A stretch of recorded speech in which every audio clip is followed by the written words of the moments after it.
single institution, right? Medical nurses, doctors typically are in hospitals, outpatient clinics. Teachers are in schools. Folks have specific definitions of institutions that they work out of. Social workers are everywhere. Social workers we often refer to as sort of interstitial. We run in between. We connect and create resource and referral between organizations in support of individuals. And one of the things that we recognized over the past few months and over the past year is that there wasn't a huge connection between the uptown and the downtown, or the medical campus and the lower campus, or speakouts that reached out truly with breadth and depth at the university. And I think that we recognized the momentum that was built by our medical colleagues, which was substantial in the last 3 weeks since March 7th, when we first heard about the $400 million in cuts. And so now what we're trying to do with this action as social workers is step into that messy space of how do you bring everybody together? How do you create a bigger tent and try to create messaging that people can get united and rallied around and behind? So we stepped in to do this. We're very pleased at the response that we've gotten. I want to say a couple things about the American Association of University Professors, which, as Rihanna mentioned, did step up and sue the federal government with support. The AFT and the AAUP immediately, as soon as the $400 million in cuts came out, pulled it together and filed a lawsuit. There are a number of faculty and research scholars who are part of that lawsuit, and they took great risk in coming forward to be able to be part of the lawsuit. We're still pending to hear where we are with that, but in the meantime, we did more than we think our university did in the moment, and we're very excited about the opportunity that fighting back appears to be working, right? We've seen some capitulations in changes from the federal government as we've been fighting back. So we're going to continue to fight back, and this is part of that. I wanted to just repurpose for the next few minutes, and then we have other speakers from social work, a speech that I gave at a union rally that was held on March 14th. That was just the week after we heard about the first $400 million in cuts. And I will add that since that time, there have been further stoppage or lack of reimbursement for other health and medical research science. And just this past Friday, we heard about some devastating cuts to climate. So this was delivered on March 14th. And I spoke out as an AAUP member. Anyone who's out there who's not part of AAUP, if you teach in any capacity at the university or your university, join your AAUP. We need the opportunity to work together and fight and connect under that umbrella as a teacher. We gather today not just in anger, but in solidarity, not just in protest, but in defense of something bigger than all of us. On March 7th, the federal government took the extraordinary and illegal step of canceling $400 million in research funding, funding that fuels medicine, public health, climate science, and the pursuit of knowledge. They did not claim financial mismanagement. They did not cite contractual violations. They did not show that we in any way were not compliant with Title VI. They took this funding because they believe that by punishing Columbia, they can make an example of us so that every other university in the country will fall in line. And at the same time, that was when the first ICE agents appeared at our students' homes, detaining a recent graduate, Mahmoud Khalil. They have since also detained Mohsin Mandawi, and someone who had legal status, knocking on their doors without warrants, making clear that in this moment, political speech is being criminalized. And we've all since followed the news. We know that it's being criminalized across the country, not just at Columbia. And the federal government issued this latest act of coercion, a letter, not a legal ruling, not an official decision, but a list of demands that Columbia has to meet. At that time, we know that our union president, Grant Minor, a student representative, had been removed and expelled because of his political speech being criticized by and found by our university judicial board to have been violating of our university codes. Those expulsions and suspensions were carried out through our own disciplinary system, and we recognize and support that system because it's part of the university senate. And full disclosure, I am a university non-senate member, but I've been a senator in the past, and it's very important that we have the institution of faculty governance. We are also speaking out right now because we learned a week ago Friday that our Board of Trustees wants to investigate our Senate. So we're about to lose the only shared governance voice that we have left. The AAUP upholds the importance of clear and fair disciplinary processes, and we recognize that the UJB may have followed the rules as written, and we don't oppose a principle of discipline or accountability, but we do oppose the misuse of these principles to satisfy external political demands, and that is our concern. Our concern is that we want to uphold genuine justice and due process. So we want to be concerned about whether these rules were applied at this time in a system free of political interference or not.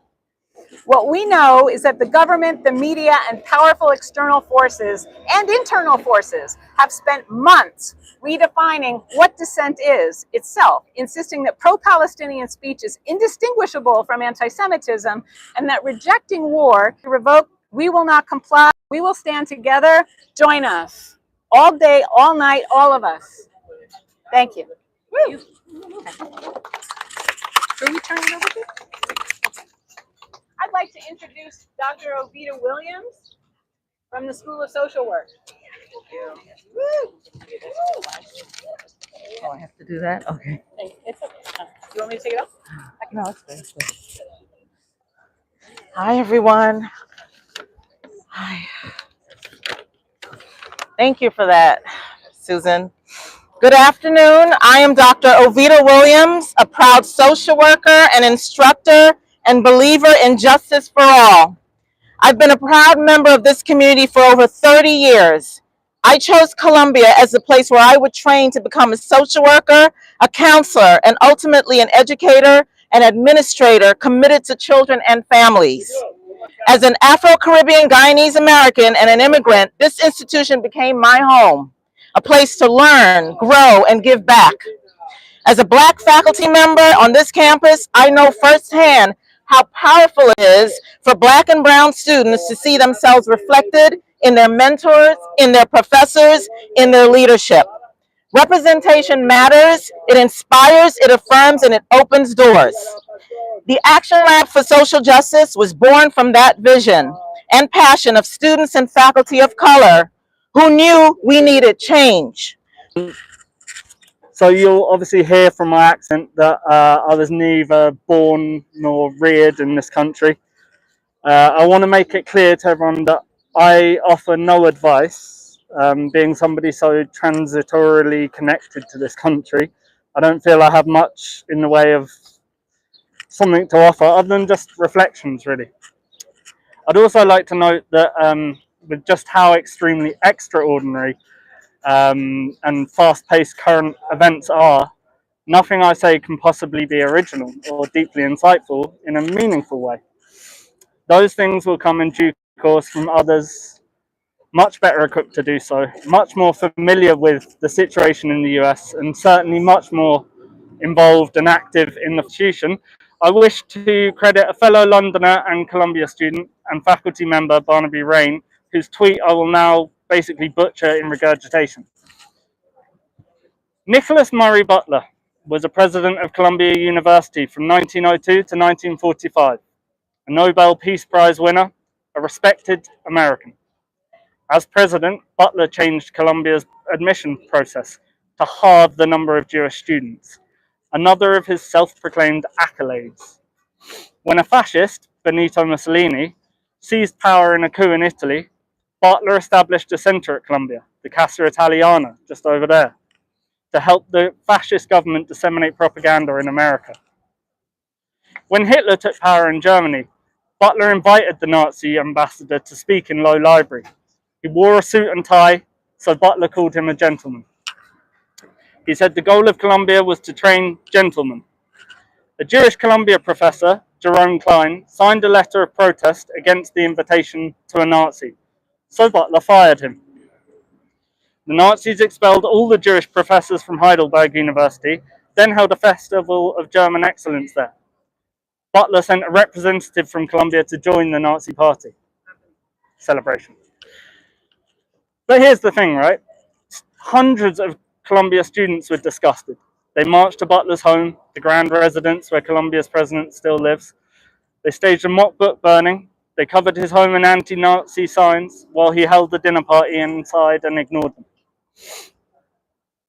One of the leaders of the protest was Robert Burke, a working-class Irish-American student from Ohio. Why was he there? Burke's family admired Irish Republican anti-colonial politics. Burke got to Columbia on a sports scholarship as a boxer, then rose to be top of his class academically. He had to work before and after and during his studies in a steel mill and driving trucks, and then near campus, washing the dogs of the wealthy. One night, Burke won a boxing fight in Madison Square Gardens, and then rushed back to Columbia to join a picket. The picket was at Teachers College, where elevator operators were on strike. He helped to organize pickets of barbershops in the area that refused to serve black customers. He hated the domination of some people over others. He was not a gentleman. He shouted at Butler, "Hey, Nicky, we hate Hitler, why don't you?" How did Nicholas Butler respond? He had Burke expelled from Columbia University, destroying his academic record so he could never study elsewhere. The American left rallied to a big campaign defending Burke. Working-class students from Hunter College even picketed Butler's house. Columbia would not budge. In 1946, after the people of Palestine have suffered, and how those who have stood up for them have also suffered. Chucky Allah.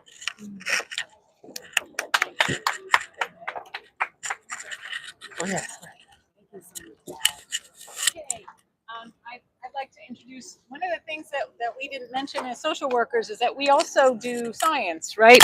We have at our Columbia School of Social Work one of the largest intervention and implementation science programs in the country, and we were also affected by grant cuts. I want to introduce my colleague, Brooke Lest, who will speak for a bit about her experience with research and science in social work and give her short story. Oh, great. For you. Hello, everyone. I did not plan to speak today, so you'll have to bear with me. I'm a first-gen student, educator now.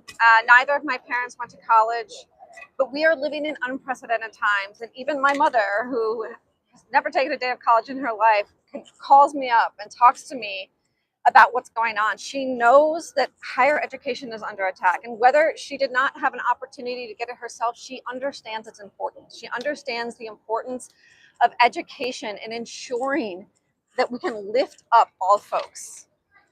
And so I talked to her, I talked to my sister, and they are appalled when they are seeing the NYPD come onto campus and harass our students. They are appalled when they see ICE kidnapping our students. They can't imagine how this could be happening. And they ask me, like, why isn't something being done? I have a really hard time answering that because I don't understand why more isn't being done. We know there are other ways to do things. We know that there are other options that could protect our students, that could protect our faculty and our staff and our communities, and we are not doing them as an institution. We can do better. We must do better. I am an educator. I am a researcher. I'm also a parent who lives in this community. I bring my children to campus. I have a baby and I have an 8-year-old. And I explain to them what's going on, and my 8-year-old also doesn't understand. I say, people are being kidnapped because the administration doesn't like what they say. And they said, well, that's so unfair. And it is unfair. It is not right. So as a teacher, I feel like all of us have dedicated our lives to both a continual process of learning, but also educating. But how can we do that when our students, when our institutions, when academic freedom and free speech are under attack? How can we show up for our students in the way we need to when we don't have the support of the institution? I am endlessly inspired by my colleagues. I am endlessly inspired by my students. Those are the voices that should be at the forefront. And what we hear from the administration of the country, what we hear from the administration of the university is not in line with what I hear from my colleagues and staff and faculty. We are not on board with what is going on.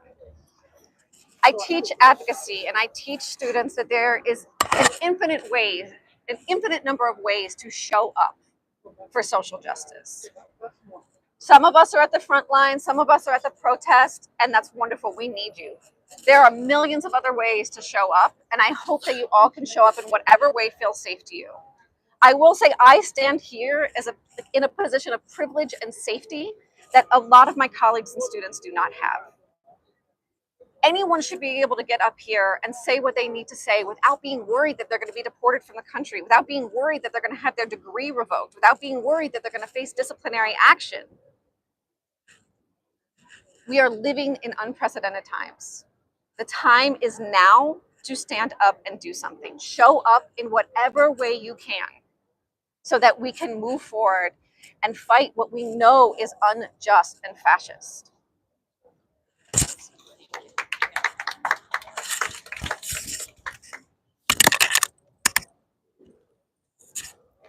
All right, so most people know about the NIH funding that's been cut, but some of you may not know that on Friday, the National Science Foundation also pulled funds from a number of grants from folks across the United States.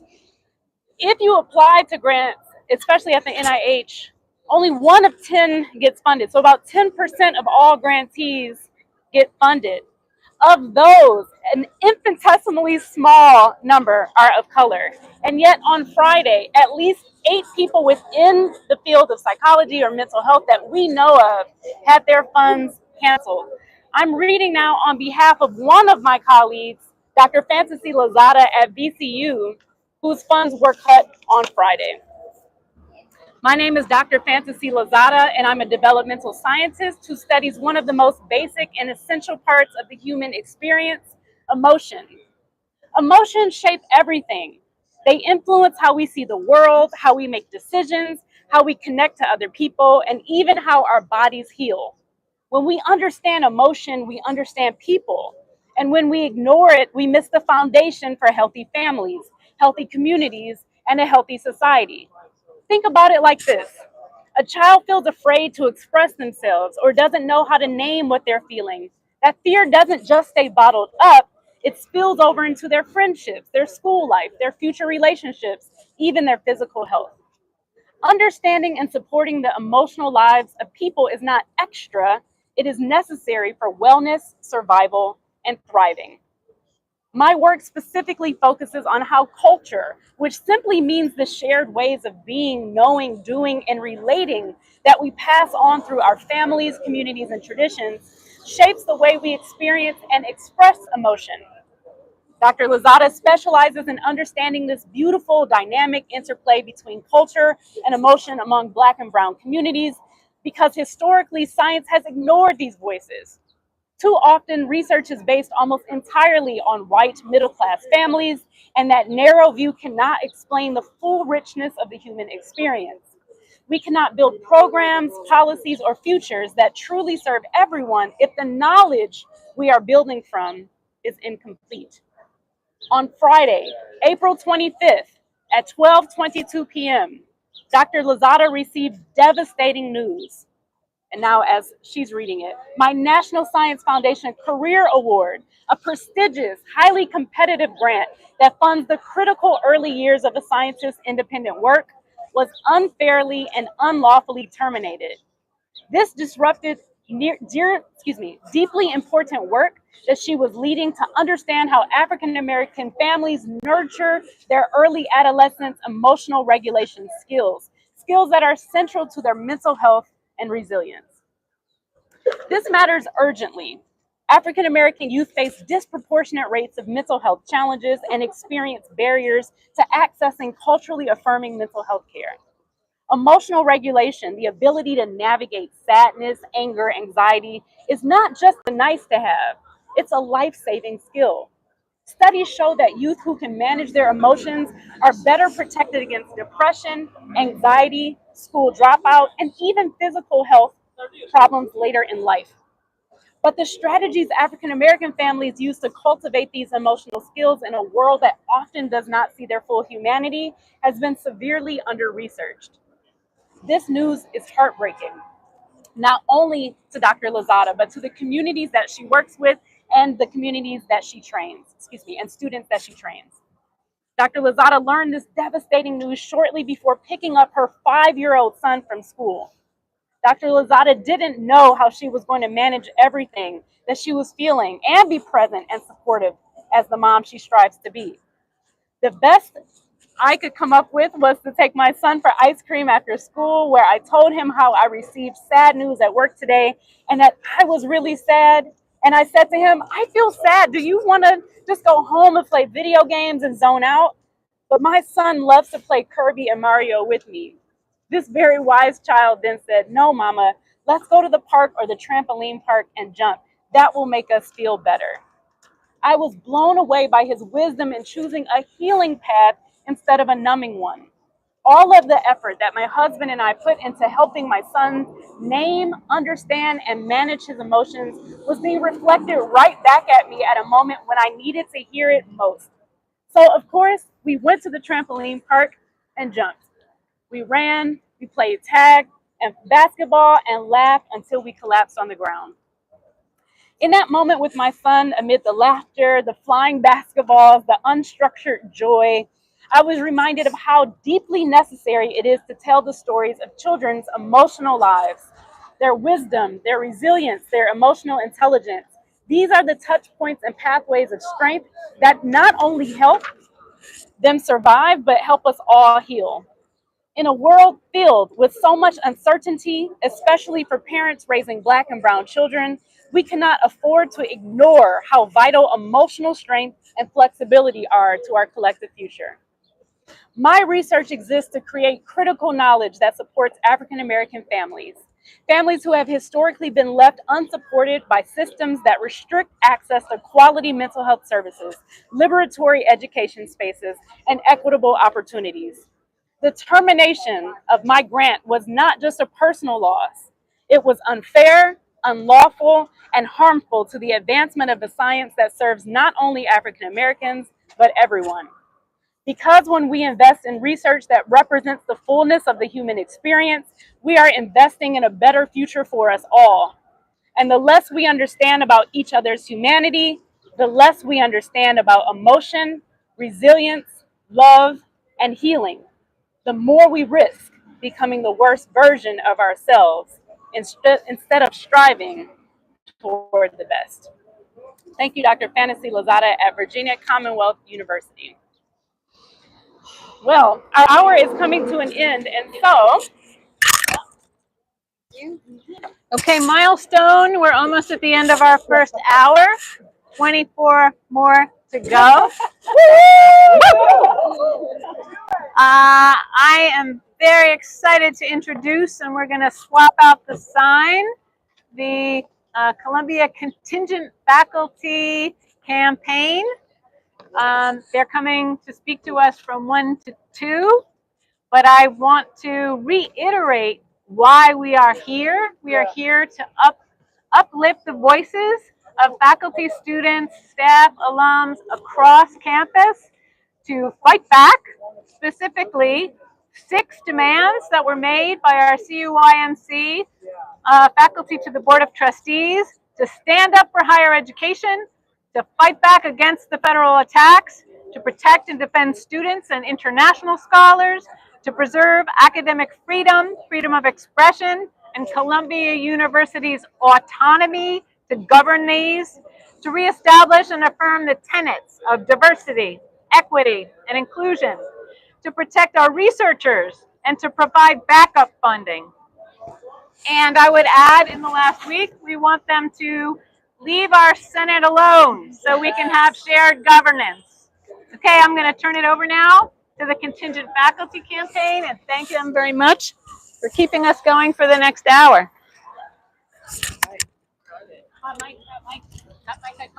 Ready? There you are. Here we go. I'll put that up for you if you'd like. What's this? Oh, it's That's just a microphone for the live stream. Oh, got it. Okay, we're gonna have to pass this. Is that okay? Yeah, yeah. Oh, okay. Yeah, you should come. Do we have our sign? Yeah.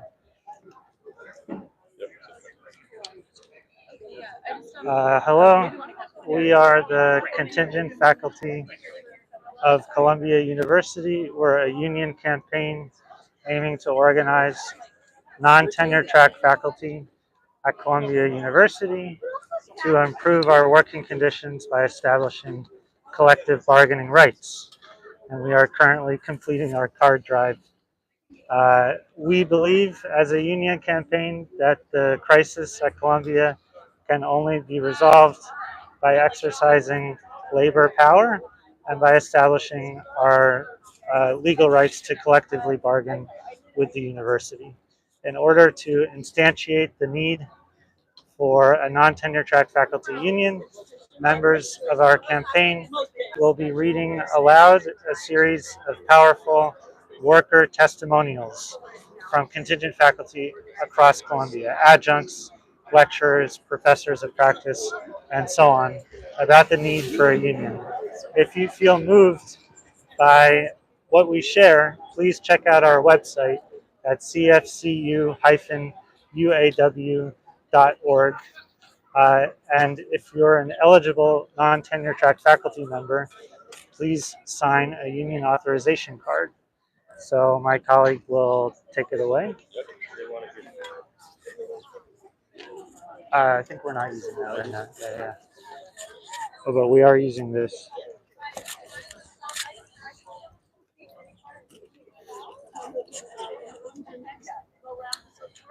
We are voices from the Columbia Contingent Faculty Union, and we are engaging in this durational protest for the academic freedom and student safety. Additionally, in support of CUI-CM's action items for the Columbia Board of Trustees, we reiterate the following 6 demands. Stand up for higher ed, fight back against the federal attacks, protect and defend students and international scholars, preserve academic freedom, freedom of expression, and Columbia University's autonomy to govern these, reestablish and affirm tenets of diversity, equity, and inclusion, protect our researchers, and provide backup funding. Yeah, not at all. Sure thing. Let me start over? Okay. All right. So now I will be reading a number of testimonials from our various contingent faculty members. This is from an adjunct assistant professor in the Graduate School of Journalism. The adjuncts simply are woefully underpaid. In my decade of work at the journalism school where I teach documentary filmmaking in the master's program, I don't think any of us have received regular raises. The longer we work, the less we make relative to inflation. And we always hear the program is cash poor. An Ivy League school where the program I advise charges in excess of $100,000 per student doesn't have enough money. A few months ago, I was at Austin Community College in Texas for a lecture. My friend who invited me to talk to her class made more than I do teaching at Columbia University. I love my colleagues and the opportunity to teach at Columbia. My immediate heads are wonderful and inspire me, but this institution needs to do much better. The next is from an adjunct in the visual arts in the School of the Arts. As an alum of the Visual Arts MFA program, louder. Okay. As an alum of the Visual Arts MFA program and adjunct instructor since 2016, I care deeply about the quality of education at Columbia. Contingent faculty are responsible for a great deal of teaching, and we do that work while enduring low pay, job insecurity, and few benefits. When we have wages that reflect the actual cost of living in New York City, when pay increases with inflation, when we have health insurance options, we can enter the classroom with more energy and focus to give students the education Columbia promises them. Supporting a union isn't just about improving my own job, it's about creating a workplace that treats all faculty across the unity with dignity. Supporting unionization is, for me, my colleagues, my students, and all future faculty. The next testimony is from a lecturer in the Department of Chemistry. I have been at Columbia for about 6 years, and for a majority of that time have felt isolated in the university and in my department. This was exacerbated during the pandemic.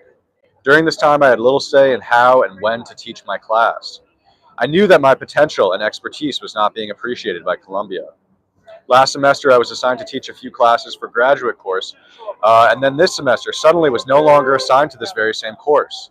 No explanation was provided on why I was not offered this course, and subsequently, my compensation for the semester is lower. It truly feels as if the university does not care about the faculty that conduct the majority of instruction for the university. The next testimony is from an adjunct senior lecturer in the Division of Environmental Health Sciences in the Mailman School of Public Health. As an adjunct lecturer and longtime public I've worked with Columbia faculty, fellows, and students to learn and teach about how different vulnerabilities to major urban environmental health risks, such as climate change and air pollution, are shaped by socioeconomic and racial inequities. Often these vulnerabilities are mediated through factors in the physical environment, especially housing quality, affordability, and location. I am fortunate enough to afford to live in the city Columbia shares with many neighbors who struggle to afford housing, as do so many contingent and junior tenure-track faculty. I support my contingent faculty colleagues in organizing to secure competitive wages and benefits, and I believe that Columbia should do more to ensure its faculty housing is allocated according to need. A fair, transparent, and accountable policy for providing the benefit of below-market housing, faculty housing, will improve living and working conditions for contingent faculty and reduce the strain on already tight, affordable housing supply in neighboring communities. Jeff, get up there. Right here. Thank you so much. So we're just reading the titles, not the actual names.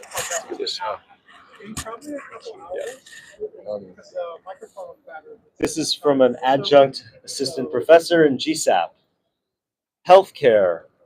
With the rising costs of healthcare for myself and my children, it has become flagrantly obvious that lack of healthcare through Columbia is financially untenable for adjuncts.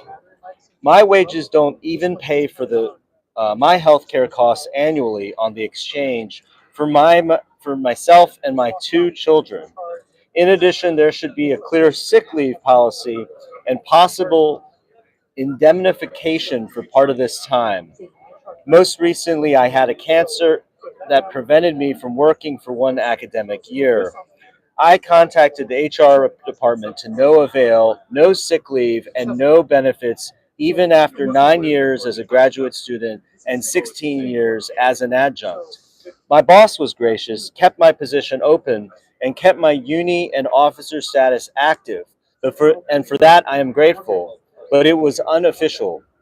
Excuse me. In addition, I hope that unionization could increase visibility of adjunct faculty within our departments as the committed teachers and scholars we are. Adjuncts need to be included with tenured faculty as an intellectual and operational teaching community. For example, we should be invited to faculty meetings, included on department emails, and given use of an office or lounge. Unity would improve work relations and the quality of teaching. This is from a lecturer in the School of Law, this testimony. I have been a contingent faculty member at Columbia Law School for 2 years. I created a course while I was a student seeking more experiential opportunities in labor and employment law. I came to CLS to learn how to improve working conditions for all workers, and it is both fitting and unexpected that I am now advocating for those improvements at the university itself. Contingent faculty provide essential educational services for Columbia's students, without which Columbia, in its current model, could not realistically educate all students enrolled. Contingent faculty are also, however, denied a living wage, benefits, and job security. Columbia has the resources to more fairly compensate and value all of its teachers. We just need a union to level the playing field and obtain them. This next testimony is from a lecturer at the School of Social Work. I have held an appointment in the Department of Practicum Education as an external supervisor for over 10 years now. I work remotely, mostly online. This current academic year is the first we have received a pay increase from the school despite years of asking and organizing. The increase was 3.5%, with no clear path forward in regards to regular reviews or increases. This is unacceptable. Our roles are required for the students' practicum experience, and without us, students would not be able to meet these requirements. This testimonial is from an adjunct in the Department of Music. I've been teaching at Columbia for over a decade as a graduate student, full-time lecturer, and adjunct professor. Having taught as an adjunct professor at other schools, I have seen the difference that a union can make in improving remuneration, benefits, and stability. Columbia's contingent faculty are currently cut off from and voiceless in the classroom. In the decisions that affect us and our students in the classroom. Only as a collective can we change this situation.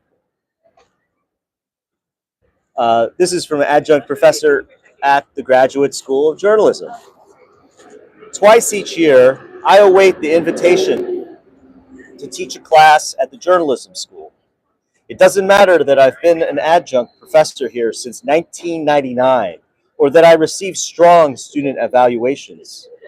Adjuncts have no job security. They can be reappointed or not, without explanation, and, if they are rehired, without raises for years on end. I have loved teaching, but this is a fundamentally inequitable system. I don't need health insurance. If you teach long enough, eventually you become Medicare eligible. But younger colleagues who do need it cannot buy into the university health plan. We cannot qualify for a retirement benefit. We have no safeguards or procedures if we are unfairly treated. Yet, contingent faculty across the street at Barnard, with their union contract, do have such benefits and more. I support a union for non-tenure track faculty here and across the campus because we contribute so substantially to the education Columbia provides its students. Yet we have so little ability to shape or protect our own work lives. This is from an adjunct scholar testimonial. This person teaches in CUP. I got my PhD here in the 90s. I've spent my career here. I like teaching here. I love my students, my colleagues. It's my experience at Columbia that I can say that unionizing would be great for faculty and excellent for our students too. I teach first year courses in CEPA that are part of the core curriculum because I'm lumpen professoriate, because I'm not around for the next semester. Students ask me to write recommendations, which I do because I care for them. So I might spend 20 hours a semester writing the recommendations for which I am not compensated. On top of my teaching duties and my unpaid work writing recommendations, I'm also a thesis advisor for a brilliant student. He came to me because I have specific expertise in areas he wants to research. I agreed to advise him, but it would have been unreasonable for me to say no, since I'm not.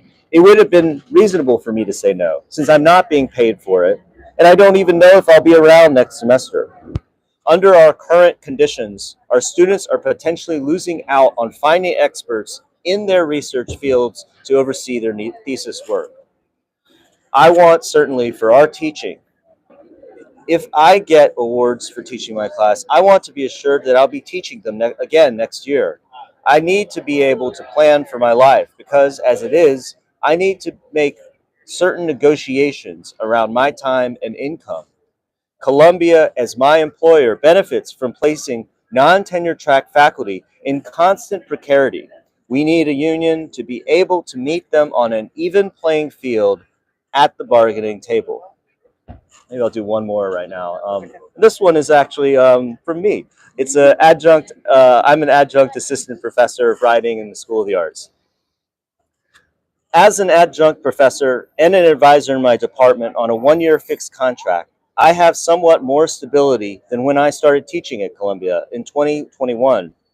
However, I still need to seek other work in other fields in order to make ends meet and to receive health insurance, while worrying that my employment at Columbia is contingent after every school year, and that I have no input in protections should the university decide to change its policies, which it has threatened to do repeatedly. Having been part of a successful union drive as a media worker, I know firsthand what meaningful gains and vital protections we can achieve by standing together and organizing. Oh, so we're on this one? Yeah. You could even read the op-ed if we wanted. Oh yeah, that's a good idea. And yeah, Oh, here I can pull it up. so Yeah. Hello. Oh. Oh yeah. Sorry. Thanks. Is this on? Yeah. Okay. 1 second, please.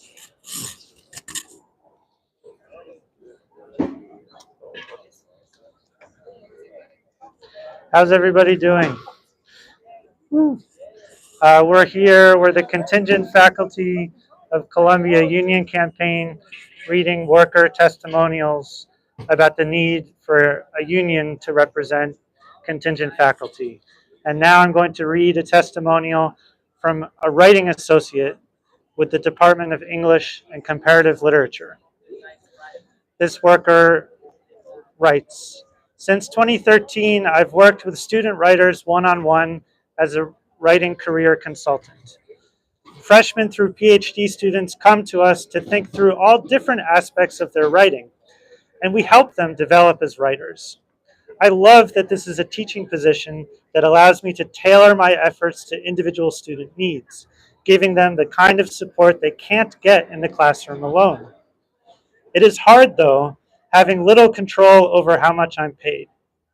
For 10 years in a row, we at the Writing Center received no raise at all. The cost of living in New York City went up, but our compensation did not, and we had no idea when it would. I am unionizing with my fellow contingent faculty because we need to be able to bargain collectively for a contract that grants us the stability that not only we, but the students we teach deserve." Powerful. This is from a lecturer in the School of Law. "I've been a contingent faculty member at Columbia Law School for over 15 years.